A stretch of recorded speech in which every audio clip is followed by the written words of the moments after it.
Tēnā koutou, tēnā koutou, tēnā koutou, ka Darrin ka tako ingoa. Welcome to hour 4 of New Zealand's segment in the Global ADHD Conference. It is just fantastic to be here. If you have been with us for the last 12 hours, well, it's all worth it because this is one of the most exciting segments ever. What we're going to do today is talk about New Zealand and ADHD. You'll recognize some of the issues we have in New Zealand with some of the issues you might have overseas. And also you'll hear some of our approaches as an organization that we're going with for ADHD New Zealand. I'm the chairperson of ADHD New Zealand, and I have 2 children with ADHD and have been fighting the system a very long time. So I'm quite well qualified to talk about our experience, but let me introduce you to Suzanne. Welcome. And you're on mute. That's a good start, isn't it? Ko Suzanne Cookson toko ingoa. I'm the Chief Executive of ADHD New Zealand. And your experience of ADHD, Suzanne? I have a primary school age child with ADHD who was diagnosed 5 years ago. So I've been on this journey for a while. And still smiling. And Sarah, Dr. Sarah Watson, welcome. Kia ora, Dr. Sarah Watson tako ingoa, and welcome. Very glad to be here. I'm a clinical psychologist, a senior clinical psychologist, and also the clinical advisor to ADHD New Zealand, and I have a son with ADHD, so also have lived experience. Excellent, and thank you both for being here. And first of all, globaladhd.com, feed your questions through, and also while you're there, feel free to donate some money. It's going towards education. And let's have a look at our first slide. It's something that's really important to ADHD New Zealand, and that's the Māori or Te Reo way of saying ADHD, and that's Arararatini. And this means person who has multiple attention. And we think it's beautiful because the way that we talk about ADHD sometimes can be in the negative because it has the word deficit and disorder, and it's actually a horrible, horrible name. So this is why in New Zealand, we're trying to change the way ADHD is discussed and talked about worldwide. Attention goes to many things. There you go. Before we start, there is a small disclaimer. The views, the information and opinions expressed during this panel discussion are solely those of the individuals involved. They are not the view of ADHD New Zealand, or not necessarily the view of ADHD New Zealand, its employees and volunteers. We're not responsible, and we do not verify the accuracy of any of the information discussed. The primary purpose of this panel is a once-in-a-lifetime opportunity to hear what ADHD New Zealand is doing and to understand how ADHD works within the health and education sector. The panel discussion does not constitute medical or professional advice, and we've had a couple of questions come through which are more of a personal nature. We won't be talking about personal questions. And so our conversation will start. I'm going to pass to Sarah soon and sort of discuss about the New Zealand context. But as I say, questions. In the last 3 sections or sessions, we have questions come through in the last 10 to 15 minutes, and we want to make the most of the opportunities to get your questions in. So Sarah, a really broad question. Talk about the New Zealand context with ADHD. Yeah, sure. I mean, I guess the context starts at that point of referral and right through to when a person has an assessment, diagnosis of ADHD, and then all the care that they need or at varying levels from there on in. We have a number of points in New Zealand where we do this well, and then we also have our challenges, which is probably largely what happens all over the world, right? Except for unique to New Zealand is that we have a relatively small population. We have around 5 million people, and we've got 2 main islands. We've got 3 islands altogether, but 2 main ones.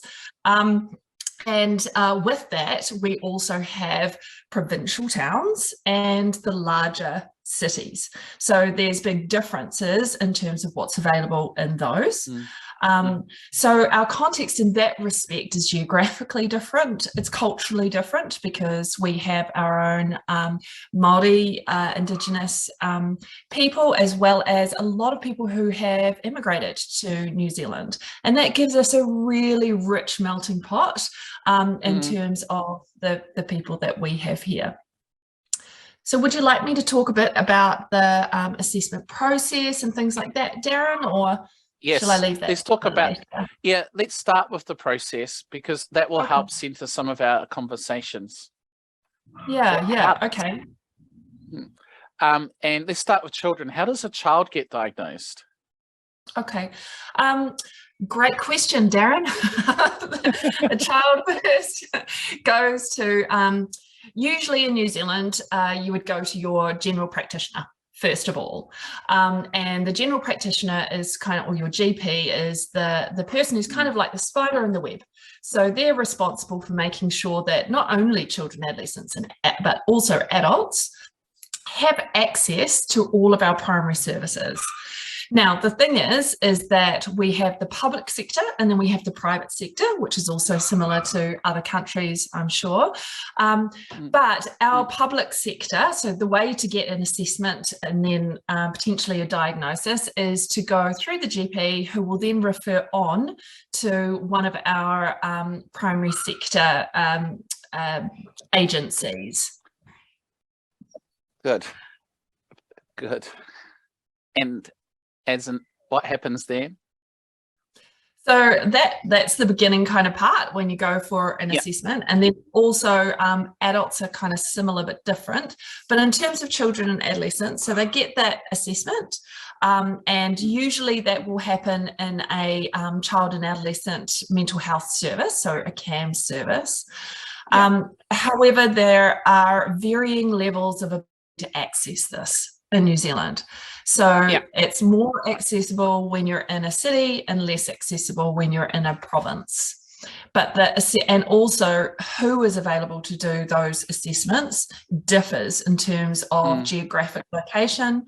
And also we've been hit pretty hard by COVID in terms of our staffing. So there are quite a number of shortages in the area as well.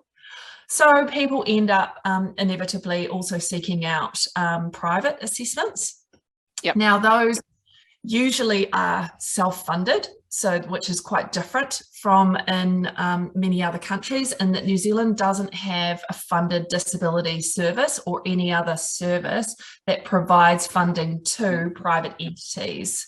It all gets channeled through to the public sector instead, which puts a lot of pressure on them. I do have one question that's just come through. And again, people out there in YouTube world, globaladhd.com, send your questions through and make a donation at the same time. Is diagnosis, New Zealand does use the DSM, correct? Yes. Absolutely. So New Zealand, so there are 2 different ways of being able to assess and diagnose for ADHD. In New Zealand, we use the DSM-5, which is the latest edition of that. And elsewhere, you can also use the ICD-10. But here we generally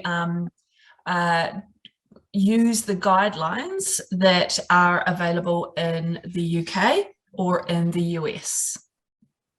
Thank you. So rest assured, we haven't come up with our own rules. We're all aligned. No, definitely not. And Suzanne, I'm going to throw this next question because ADHD New Zealand has done some work and it's found out that this process isn't as simple as we might think it is. No, that's right. We've surveyed our members and we've found out that about 90% of parents say that there are barriers to them accessing assessment and support. And for adults, it's about 80%. So that's a big problem. And you'll know, Darrin, through our conversations with the medical colleges, the GPs, the psychologists and the psychiatrists colleges, they also realise that this is not a great situation, and they're very supportive of our advocacy in this space as well. We know that wait times in New Zealand are pretty long. Around about 65% of parents wait more than 4 months, and I mean, we all know that a day or a week's a long time in the life of a family with ADHD. So that's a long wait time. For adults, it's even worse, about 75% wait more than 6 months for an assessment. And that's in the private system. So it comes at a cost of about $1,500. So there's the cost and then there's the wait time. So, that's a challenge. And I guess another challenge is, as Sarah mentioned, the sort of gateway is through your GP, but we also know that only around 30% of the people that responded to our survey had confidence that their GP understood ADHD. So, that's a problem where the first person you approach, you're not confident that they have a good understanding of ADHD. And that's not a beat up of GPs, because they know a little bit about a lot of things. So it is quite a challenge for them. What happens, Sarah, I'll start with you with this question. What happens if someone with ADHD doesn't get the medical help that they need? What do you see? Oh, look, there's such a varying degree, but what we see, and especially with the wait times, I mean, people just not knowing and about what is going on and getting really frustrated with having to wait and concerned. But then also we've got, kids, teenagers and adults who are not getting supported, whose situations can potentially day by day be getting worse. So we have some kids that, they are stood down. Their behaviour is really misunderstood at school, in particular. And so they're getting into trouble for things that is due to a neurodevelopmental delay. It's not due to them being naughty. But because it's not clear and it hasn't been assessed, or they're not getting adequate treatments, then there's a lot of pain that young people and adults can go through in the meantime. That's right. And that's what we hear. And Suzanne, you've heard stories like this as well, haven't you?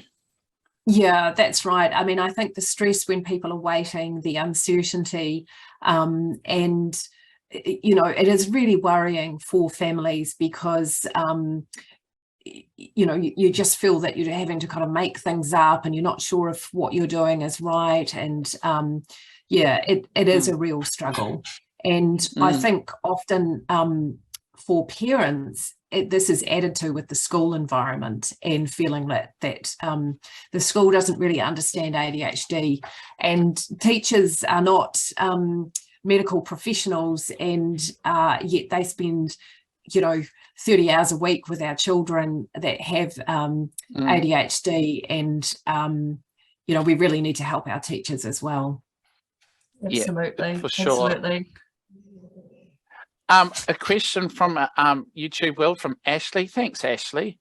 And Ashley says, I'm studying to be a social worker and would love to see the role of social worker I would love to see and understand the role of the social worker in the neurodivergent scene. What would need to happen, Sarah, for a social worker to be involved? Oh, look, yes. I think in the multidisciplinary teams in the public sector, social workers are involved. So, and that I guess arena, the role of a social worker is often to coordinate with the families and external agencies to be able to develop and understand resources that are available, within the family, and then also in the different areas. So there's absolutely a role for social workers in that respect. Also, some can be educated to be, or are educated as, clinical social workers, which is kind of like a specialist social worker in terms of clinical matters, and in that respect can also provide therapies and supports on top of the coordinating and supporting around that kind of system, a person or family system. It's definitely a role. And it and in my own Sorry, I was just going to say my own experience with my child, that was definitely a social worker provided through the CAM service. Already a role, but I think definitely there's the opportunity for more help from social workers. Yeah, and thank you, Ashley, for the question. Feel free to send us a follow-up as well. Now, given the pressure the health system is under, one of those reasons is since COVID, there's been a significant increase in referrals and interest in ADHD. And I'm really interested to understand why that's happened in New Zealand. So Suzanne, I might start that with you and see if you've heard about it too. Well, I have, and I've also got my own personal experience during lockdown, and just a very stressful situation for families to be in, where you're trying to juggle work and supporting home learning, and just that kind of not being able to be in your normal routine and your normal activities. So I think it was very stressful, but the silver lining, I think, was a lot of parents got to see firsthand how their children were really struggling, and that was really insightful. And I'm sure that not only for those families which where a child was already diagnosed, but I'm sure that there were a lot of families coming forward and saying, this is really hard for my child, and seeking some support. And Sarah, hypothesize for me, why do you think this started to happen? Why has this increase happened? Well, for a lot of the reasons actually that Suzanne just said. Like, there were so many families who they were at home for the first time, having to school their kids for a whole day.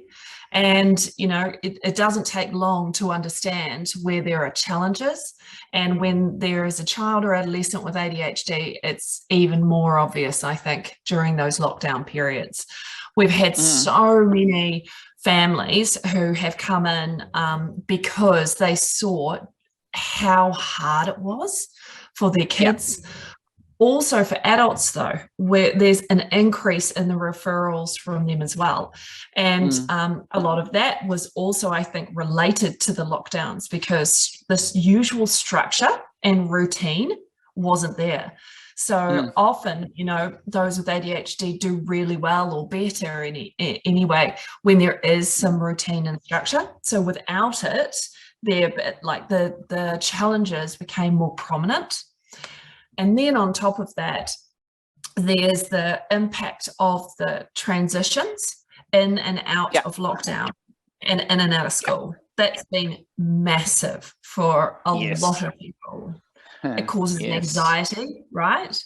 And also the changes, like going from the home environment and then I'm back in the school environment or back in the work environment. It's a lot to kind of get your head around. But it just really highlights where there are any challenges. And so it has definitely driven an increase in referrals. It's been really interesting. And there has been some media attention on TikTok, right? And, yes, absolutely. And what the media was saying is that TikTok has encouraged people interested in ADHD, and people saying, hey, that's like me. And I was fascinated to see that the #1 hashtag in TikTok is ADHD, with 11 billion views over the last 2 years. And if either of you, I know, it's crazy, it only has a billion viewers. Either of you noticed the influence of social media and TikTok? Oh, 100%. I'm going to jump in there, Suzanne. Yeah. Like, Go for it. so much. I mean, you Yeah. know, I own and run 2 private clinics in New Zealand, and I have lots of colleagues who are in the public sector and also in the private sector. And the amount of referrals that are now coming in they're from parents, but they're actually driven a lot of the time by their kids because of what they're seeing on TikTok. So they're like, I think I have ADHD. Now, all the information may not be correct, in case I suspect it probably isn't correct on TikTok. But that being said, it still provides I guess, an opportunity for people to really think about and understand and maybe go research further what ADHD is. Yeah, and we've been astounded that of just how many were actually right. So we've done those assessments now, and not all of them. Sometimes it was more anxiety, but the vast majority, it's been quite shocking.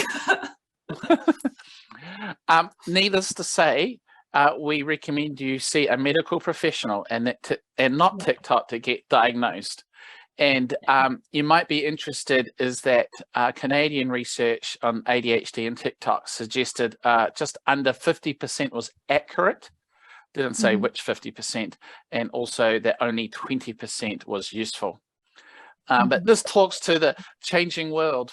Now, we've really got an interesting question, which I'm going to throw to you, Sarah, on the documentary that's screened on Television New Zealand called Kids Wired Differently. Sarah, you were in it, but for our viewers who may not have seen it, and of course not in New Zealand, quickly give an overview of what Kids Wired Differently was, and then I'll ask you a couple of questions.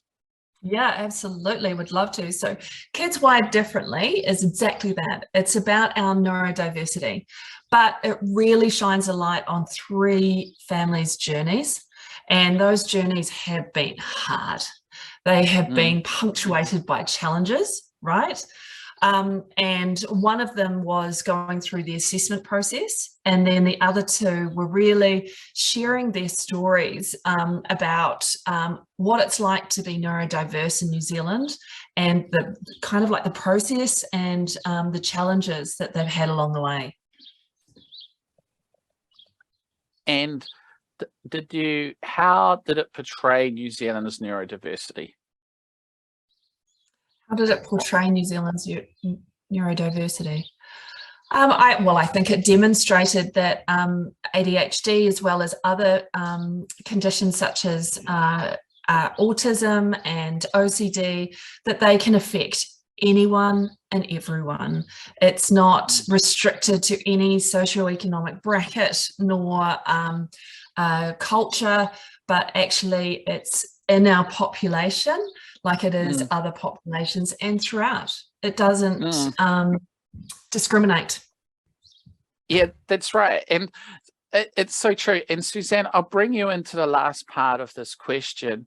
And, you know, it's really about, where is neurodiversity at in New Zealand, do you think? Well, it feels like we're just kind of waking up to the fact that in the last 20 years, medical understanding of ADHD has increased a lot. And I feel like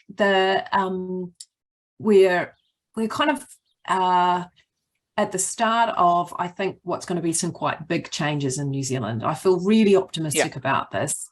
And perhaps now is a good time to talk about the work that we've been doing with government agencies and medical colleges. Do you want me to talk about that now, Darrin? Sorry, I do. Didn't mean to stop you there. And Anna, I'll get you to get ready to play the video. Okay. Sorry if I jumped ahead. A few weeks back, maybe about 6 weeks ago, ADHD New Zealand and with support from Green MP Chloe Swarbrick, we brought together a wide range of stakeholders to talk about the state of ADHD in New Zealand and what we could do to improve the situation for our community. And that group of stakeholders included government agencies such as the Ministry of Health, Te Whatu Ora, which is the new government agency that replaced the previous DHBs, District Health Boards. And we also had Pharmac, which is the medicine funding of government, and other agencies. We also had representatives of the medical colleges for GPs, psychologists, psychiatrists, and medical practitioners from those disciplines as well. And it was, I left the day thinking we'd achieved more than I ever dreamed we could have out of one day. And we really focused on what actions could we achieve out of the day. And we came up with 6 things that we could action as initial priorities. And this included things like looking at the medicines that are available overseas, and perhaps we could make some of those medicines available in New Zealand, looking at the special authorities, which are quite a barrier for some people accessing medicine. We identified that we wanted to have better data and research, that there was the opportunity for the colleges to upskill their practitioners in their understanding of ADHD. And we looked at working together, at setting up a reference group with a wide membership of different stakeholders that we can continue to progress this work. So yes, there's many challenges for people with ADHD and their whānau and family at the moment, but I'm really optimistic that in the next year or two, we can improve things greatly. And it's just a journey. We will, we need to take time and work with our stakeholders. And it's not about attacking anybody or criticizing anybody. It's just taking up very different perspectives and working together. And thank you. And Anna, by the way, people, Anna is a lovely person working at London, helping put this together where it's 2:30 a.m. Press play for us. And filming. Kia ora. Hi, I'm Darrin from ADHD New Zealand. We've just had the most fantastic day with the health sector here at Parliament. Or not. We brought together the Ministry of Health, Health New Zealand, Pharmac, the police, clinical psychologists, psychiatrists. Everyone was here that we needed to be here to talk about the issues you've raised around access to medication, support and care. So we all got around the tables together and we did lots of discussions, coming up with ideas, strategies, how we're going to change things, which was phenomenal, wasn't it? With so many people, with such high caliber in the room, being able to get together, put out, it's like a hive mind, and we came up with some results. We did. Kia ora, Suzanne from ADHD New Zealand. We had lots and lots of ideas that people came up with during the day, and off the top of my head, we were talking about access to different medications, consistent pathways, making it easier to get an assessment and diagnosis. And we also talked about better data collection and evidence, and just generally collaborating more, and this group will get together again. So it's been an amazing day.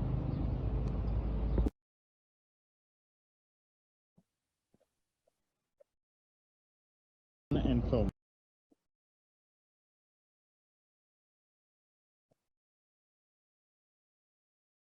Thank you. Back live. And if you were wondering, we were standing outside New Zealand's Parliament at the time. Suzanne, you mentioned that we talked about the special authority process. So let's start off before we ask some questions on that. What is the special authority process in New Zealand? Can I kick that one to Sarah? Yeah. I'll pick that one up, Susan. Thank you. No problem at all. The special authority process, well, should I say the medications process. So obviously in New Zealand, we're the same as other countries in that there are different treatment options for ADHD, one of which is medications. When in New Zealand, you are provided, you go and see obviously your medical professional, a specialist who then will make sure that you do in fact have ADHD, and then will prescribe medication. at that point of prescription, because ADHD medications are a controlled substance, because they can be used in the production of recreational drugs, they are then required, the specialist is required to get something called a special authority number in order to be able to prescribe.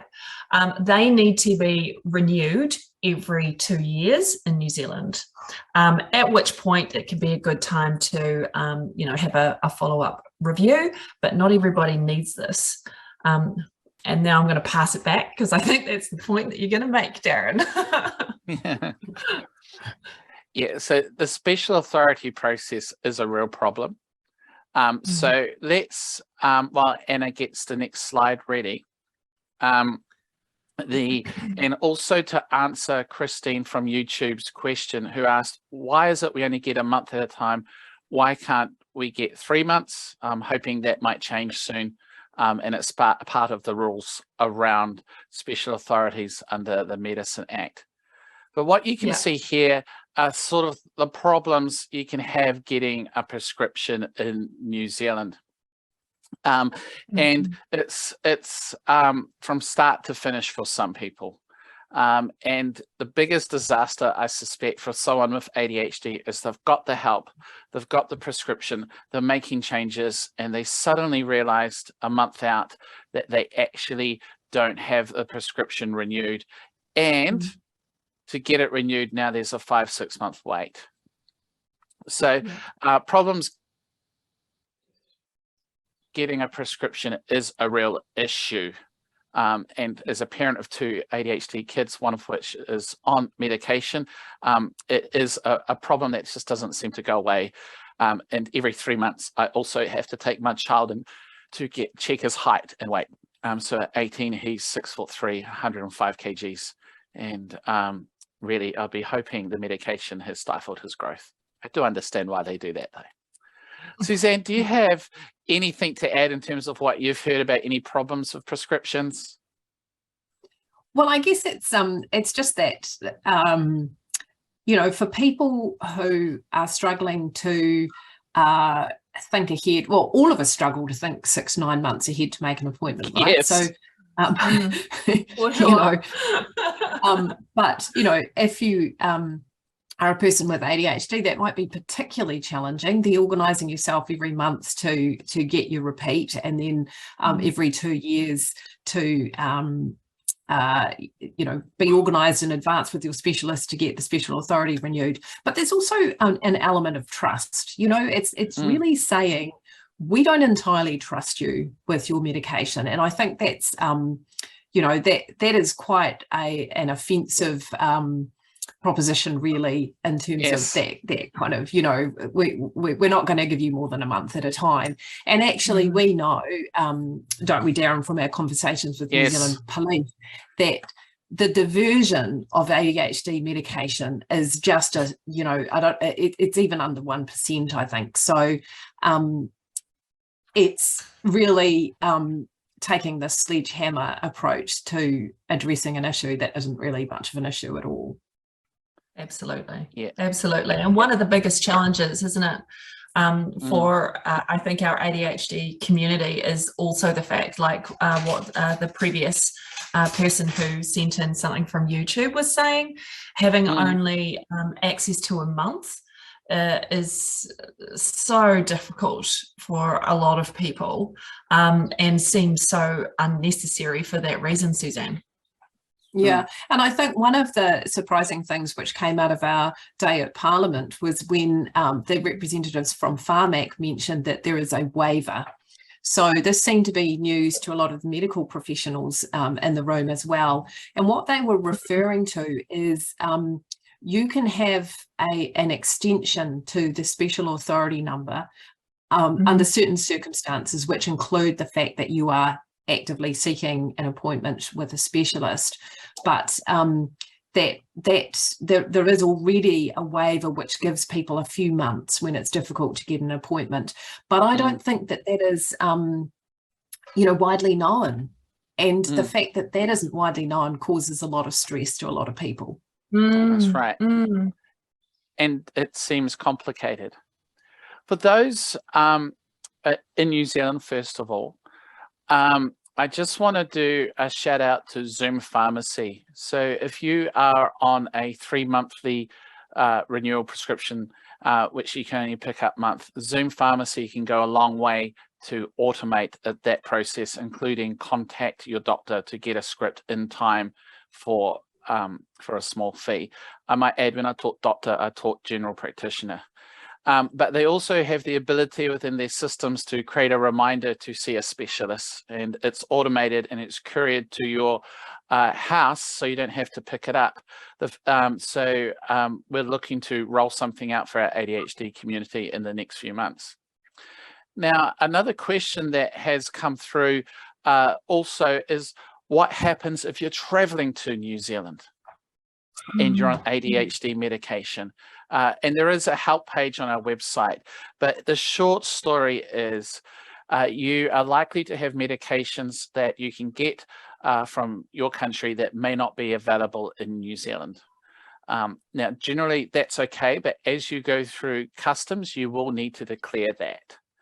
The second thing is, generally you may not be able to get prescriptions, depending what country you come through, for longer than 3 months. And in New Zealand, if you want to get a script renewed, if you like, from overseas, that can't happen without a New Zealand specialist. If you're immigrating here, there's another question, is can you continue to see your specialist overseas? Of course you can, if they do Zoom and digital, but just know that if you require medication, you need it from a New Zealand doctor. And there are drugs that aren't available in New Zealand, and you need to be aware of all of that before it's a crisis. But there are some helpful hints on our webpage as well. Now, I've got a couple of questions from our Q&A page that we have set up. And this is talking about Maori and Pacifica, who are a big percentage of our population in New Zealand. So how does, Sarah, how does the New Zealand mental health system and ADHD New Zealand incorporate in Ona He Whara Tapa, let's just move, why, and Maori wisdom in mental health? Yeah, well, all mental health practitioners in New Zealand are trained in various models of Māori mental health. How well they are interpreted and how well they are actually utilised is a very big question. I think that we have a lot of room for improvement, to be honest, and I think in our public sector and private sectors in those respects. It's certainly something that I know is a really big priority for us at ADHD New Zealand, because we want to ensure that all our people have respectful access to assessments, diagnoses and therapies that are culturally appropriate and supportive. Wouldn't you agree? Yeah. Yes, I would agree. Totally agree.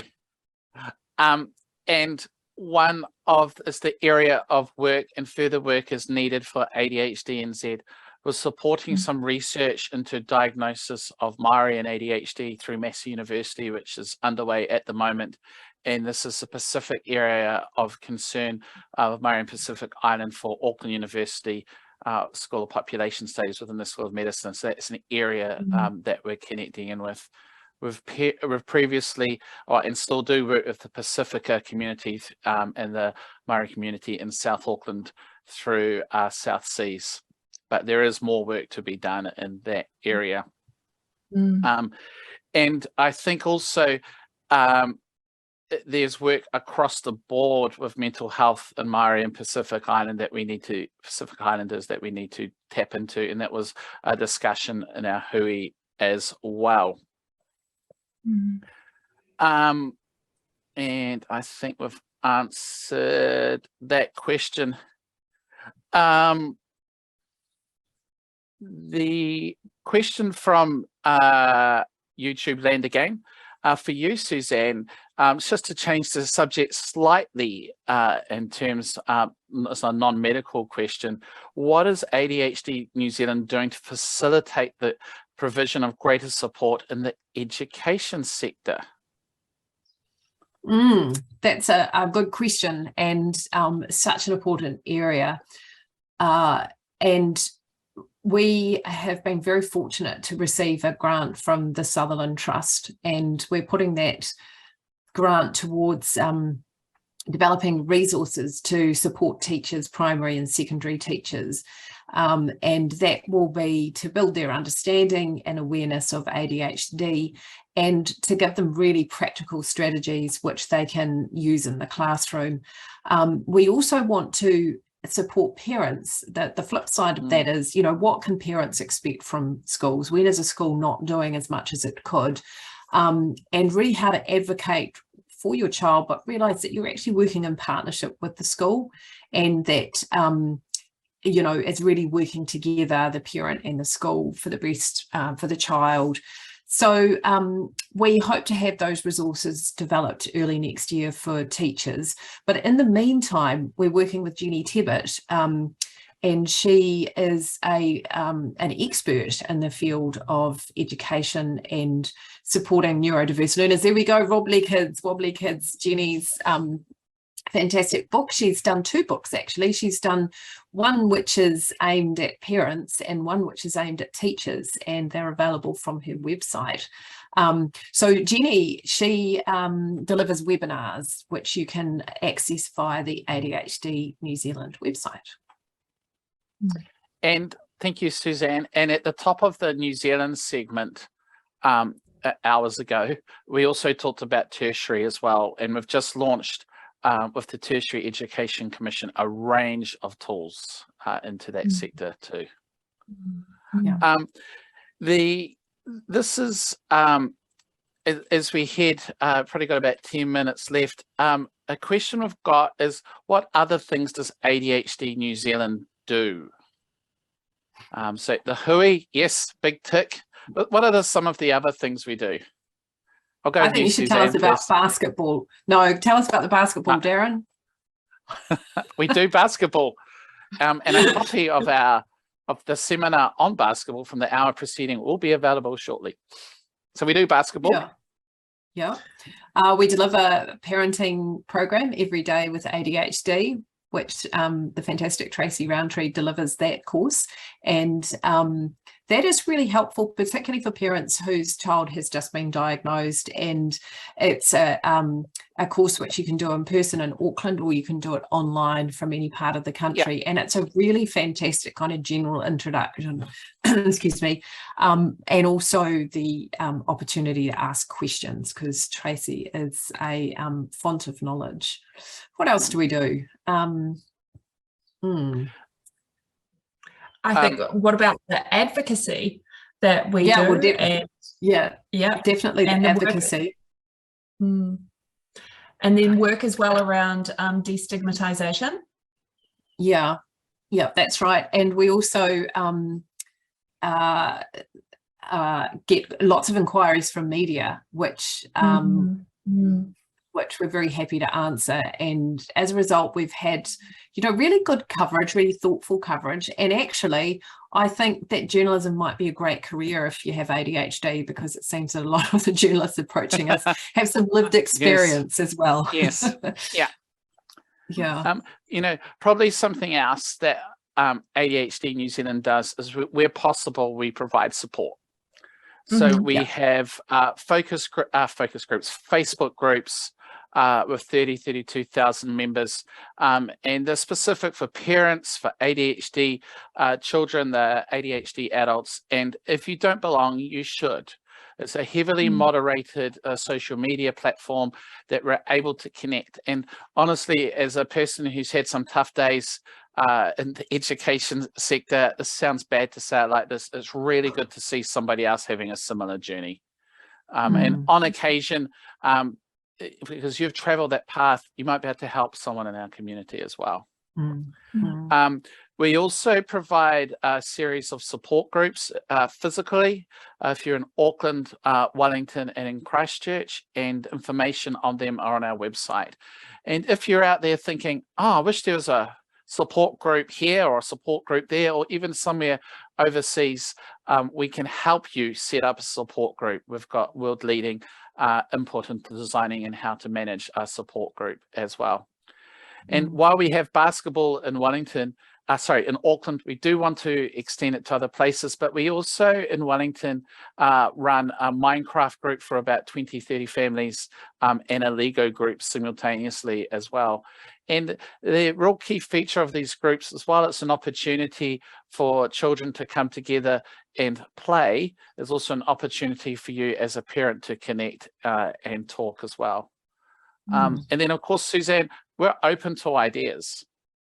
We certainly are. We certainly are, and we are very happy to support somebody who comes to us with an idea, because we know people with ADHD have brilliant ideas, so we want to support them in making that happen.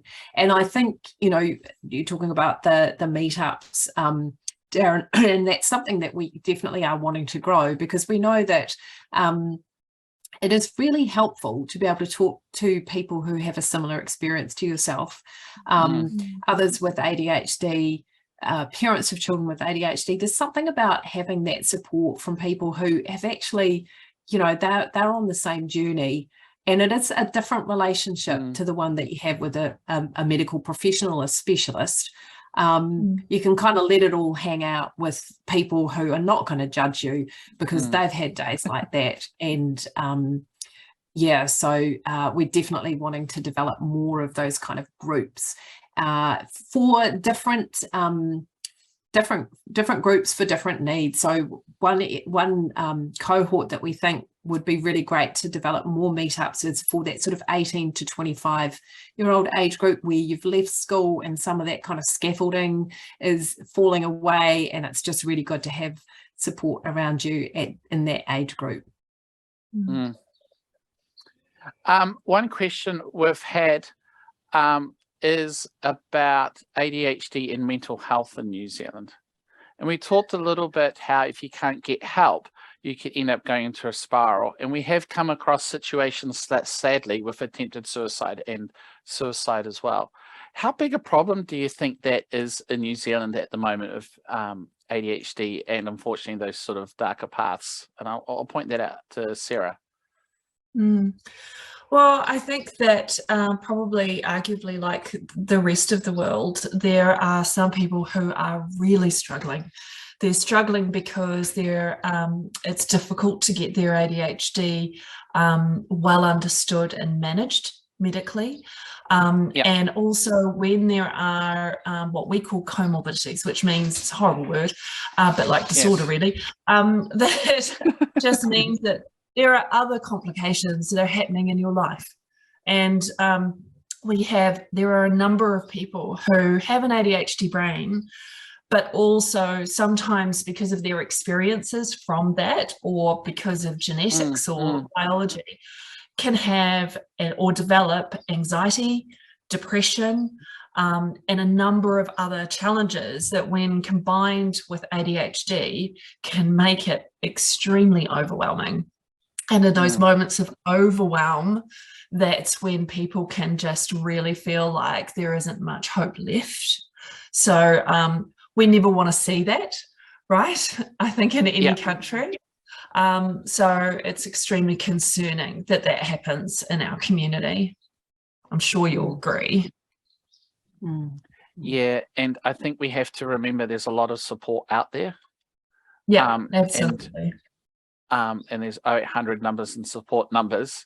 But sadly, something I have noticed is that when people can't get the support they need, this could be a path. And occasionally an alternative path also is illegal drugs, which is sort of a problem a little bit in New Zealand as well. Good, we've covered a wide... Sorry, it's just jumping in and saying that I was just jumping in and saying the illegal drugs part of it, though, I think is probably less of a concern than a lot of other countries. So, but it's like anything, we've kind of got, you know, I guess there's strengths and weaknesses and advantages and disadvantages, right? That's right. Big little country, being at the bottom of the world.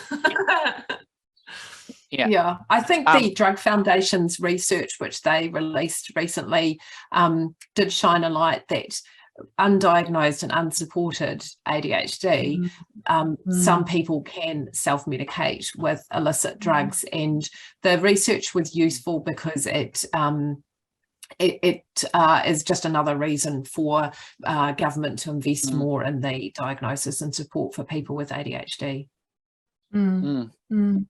That's right. And interesting, as part of that research, I talked to some of the authors and one of the police who was involved in with it. And they said a really good thing about New Zealand, we're very unsophisticated in our drug use.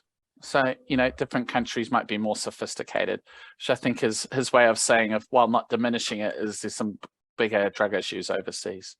Hey, we have chased the clock and there are a couple of questions I haven't got to, so I'm sorry about that. But as we start to wrap up, what is your one key takeaway for our audience, whether they are in New Zealand and or the world? Shall I go first? Yes. You go first, Suzanne. Well, I was going to just reiterate what I said earlier, which is I'm feeling quite optimistic. I think that we're on the verge of better understanding of ADHD, and that's going to lead to better support. So I'm feeling optimistic. Brilliant. Sarah? All right, let me carry on from that one. I think that, in summary, look, we have a lot of challenges in New Zealand, like arguably you can have in probably every country. And ours are unique, but also often similar to those overseas. But the great thing about our country is that we are genuinely usually pretty optimistic people. And with that, ADHD New Zealand is equally so. So we're all about advocacy and also support and advancing ADHD and its understanding and care in New Zealand. And I think that we are making, and ADHD New Zealand in particular, are making amazing strides in that area now. So proud. Thank you, Sarah and Suzanne. And my advice to those watching is you're more powerful in a community, and there are people who have traveled your road and are traveling with you, and they will hold your hands and they'll be there with you. And it's best to do it as a community. The community in New Zealand that ADHD New Zealand is involved with is about 32 to 33,000. If you're in New Zealand, join in, participate, give us ideas. If you're outside New Zealand, find your local community and start something. It really can matter. So thank you, Dr. Sarah Watson and Suzanne. We really appreciate it. If you do have any questions further to this, info@adhd.org. You can ask any questions as you see fit. We welcome any inquiries. If you're overseas and you want to know how to start a basketball team or anything like that, also ask away. Now, coming up, Hour 5 of the New Zealand segment, Hour 14 of the world's first global ADHD 24-hour conference is about coaching. So we're talking about coaching and counselling and what it could mean for you if you have ADHD. And so with that in mind, I bid you farewell. If you've stayed up since 1 a.m. New Zealand time, fantastic. You only have 10 hours to go. I believe that you can make it. So thank you so much. Ka kiki anō.